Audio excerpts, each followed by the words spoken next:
Since we didn't play last week, it seems like it's been a long time since we last played. And the last time we played, we didn't play very well, so we've been kind of itching to get back on the field. The good part and the bad part is we play a really good football team that lost last week. And last time they lost, they played really, really well the next time they stepped on the field and beat up on Air Force a little bit. So we're gonna get the good TCU team. So we better be on our A game.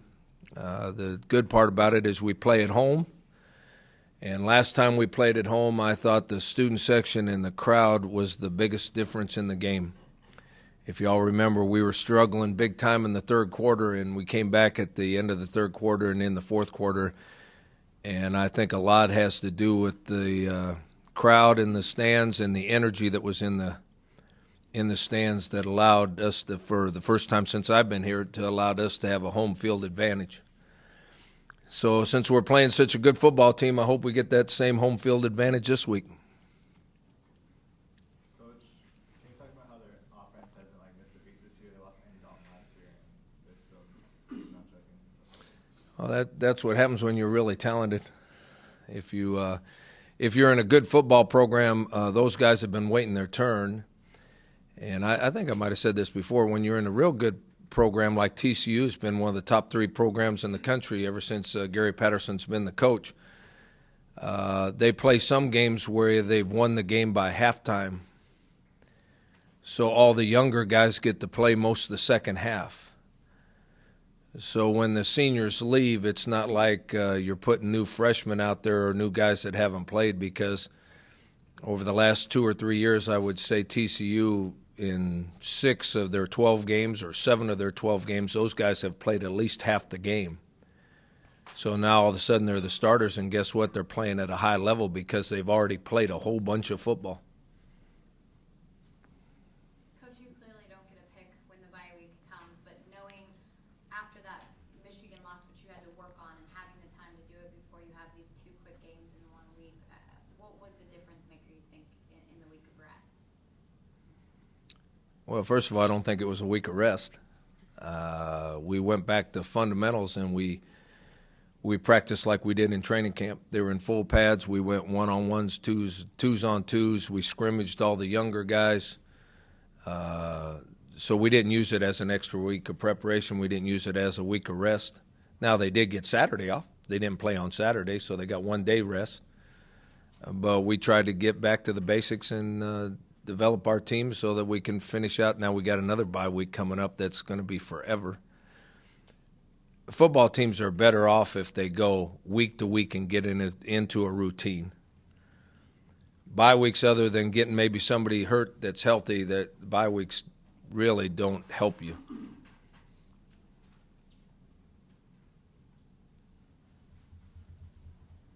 Coach, can you talk about the leadership that Miles Burris has provided for this defense and what his performance has been so far?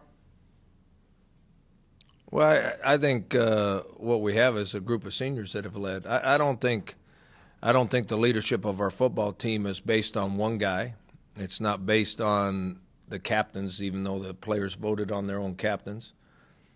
Miles is a quiet guy that leads more by his production and his play than he does by anything he says or any speech he gives or any way he addresses the team. It's more about the way he plays with energy and plays with excitement and plays hard.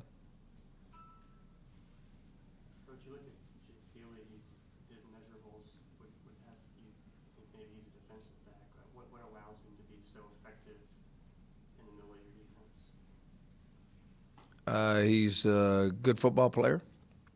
He's got good quickness and good speed. Most important, he reacts to plays quickly. He can see what they're going to do, where the play's going, and react quicker than most.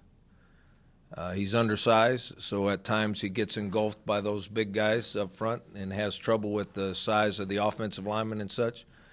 But he reacts to play so quickly, he can use his speed and quickness to make more plays than people would guess that he would. But that doesn't I wouldn't mind having 11 Jake Feelys out there. It doesn't matter how big you are. It's how well you play, and he plays well.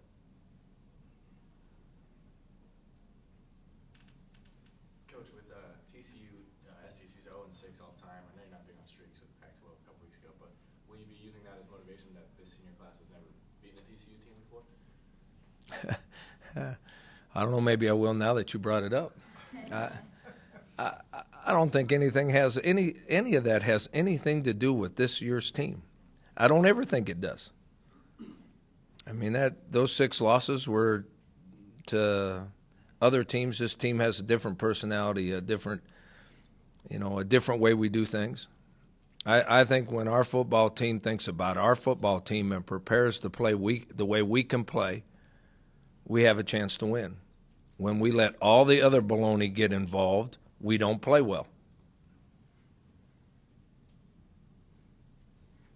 Did you allow all other baloney to get involved against Michigan prior to that? Did we allow it to? Yeah. I don't know what that means, allow. Well, you just said when we allow all the baloney to get involved, we don't play. I think some of our players let it get to them, yes. We don't allow it. I mean, you preach to them all the time what's important, but they're young people that believe what they want to believe sometimes too. Is the fallout of the TCU defense so far, do you think, just a matter of losing a bunch of very experienced, talented players from last year's class? No, I have a completely different take on that. I think they lost some experience. I think they had a great group of seniors on last year's team that allowed them to be as good as they were. I thought they should have played for the national championship, to be honest with you, and they could have won the national championship. I think it's not them. I think it's the 2 offensive teams that they played. So their statistics aren't as good as they have been in the past, so people think there's something wrong with them. There is absolutely nothing wrong with their defense, other than they played Baylor, who has maybe the best quarterback in the country playing for them, and SMU, and with June Jones, is an explosive offense that can score a lot of points. I think that's the biggest factor. I don't think it has anything. The TCU is just as good, not as experienced, but they're just as good as they've always been. And they played 2 really good, really good offensive football teams. Would you consider your offense an offense that could give them some problems as well? I don't think our offense has shown the consistency to be considered a really good offense yet. Do we have potential? Sure, we got a lot of potential. We got a great quarterback. We got a good tailback. We've got some young wide receivers, and we got a pretty good offensive line. Have we played like a really good offense to this point? Only in spurts. And yet, acknowledging that Baylor and SMU run different offenses than you do, obviously you can look at some stuff on film in terms of ways to attack them. Mostly in the passing game. They both those schools. The majority of their offense is based on throwing the ball. The majority of our offense is not. But you can maybe learn some things from the passing game that they're both spread teams. So they spread you from sideline to sideline, and we want to be a 50-50 team. We want to run the ball, and we want to pound you a little bit and use play-action pass.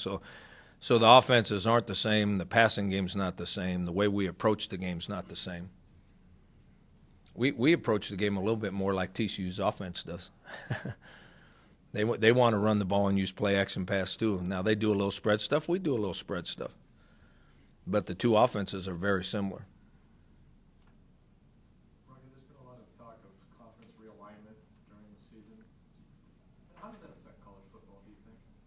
Not the actual conference realignment, but just the talk of it, and this team could go there, and that team could go there.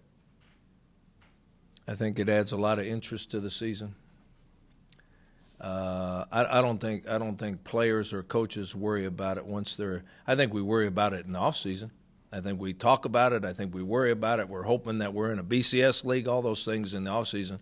Once you get into the season, that's something for everybody else to talk about. You're too worried about getting ready for the next game. Are all the changes that you're seeing good for college football? Too early to tell. Now you're asking my opinion. My opinion is there ought to be a playoff system, and everybody should have equal rights to a national championship. That's my opinion. And it doesn't matter what league you're in. If you're the champion, you ought to have chances to win the national championship. You think that'll ever happen? I think it will happen. I think there's going to be a huge adjustment to how many Division I football programs there are. But there is going to be a national championship here in the near future. Why do you think they're all trying to align with each other? When you say adjustment, you mean fewer Division I? Yes. By half? Oh, I don't have any idea. But there'll be fewer.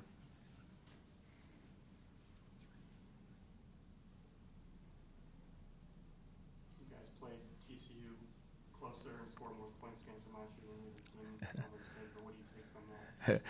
I'm glad you asked that because I got that same question on the phone a couple times already. The way I recollect last year's football game was that we played early for about half the first quarter, and we played good about half the fourth quarter. And the rest of the game, I thought we got completely dominated on both offense and defense. We didn't have from halfway through the first quarter until end of the third quarter, we didn't have a first down.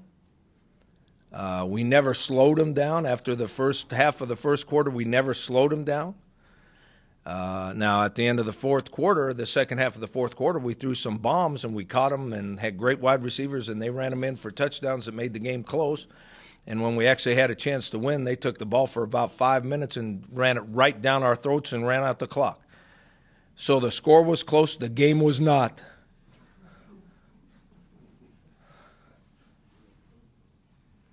Have you had a chance to see Vincent Brown play for the Chargers at all? I saw the highlights of him catching a pass on TV. What do you think of him so far? Oh, I don't have any idea. I know he's going to be a good player.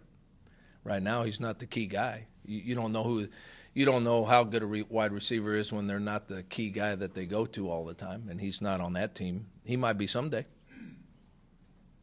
Coach, when you're looking back at a game, and at the time you're the defensive coordinator, now you're the head coach, does your perspective looking back on that game change at all, or is it exactly the same as it was when you were the defensive coordinator, looking back at a game to scout an opponent coming in? No, it changes some. It changes some because you not only do you watch what they did this year, you watch what you did against each other last year because our offense hasn't changed much and our defense hasn't changed hardly at all. And to be honest with you, their offense hasn't changed much and their defense hasn't changed at all either. So you try to learn some things that maybe you did well and didn't do so well last year, and they're doing the same thing. So your perspective changes. I mean, like I just told you what my perspective was last year at the end of the game, that we never slowed them down.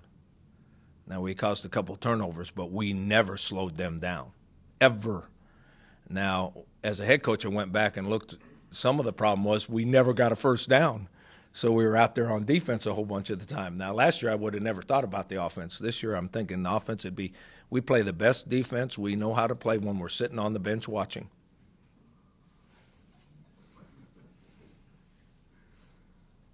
What are just your general thoughts heading into conference play about how the race might shape up this year? I think it's going to be really interesting because I think if you look at the preseason, Boise State's the class of the league. Because I've watched them on film for now 2 weeks, TCU is by far the second best team in this league. The rest of them you can throw us all in a hat, and we're going to fight it. We're going to fight it out. Now, does that mean that I think that we don't have a chance to beat TCU? That's not what it means. I'm not saying that. I'm talking about preseason. They have shown on film to me. They show that they've played better than we have. That doesn't mean it has to be that way on Saturday.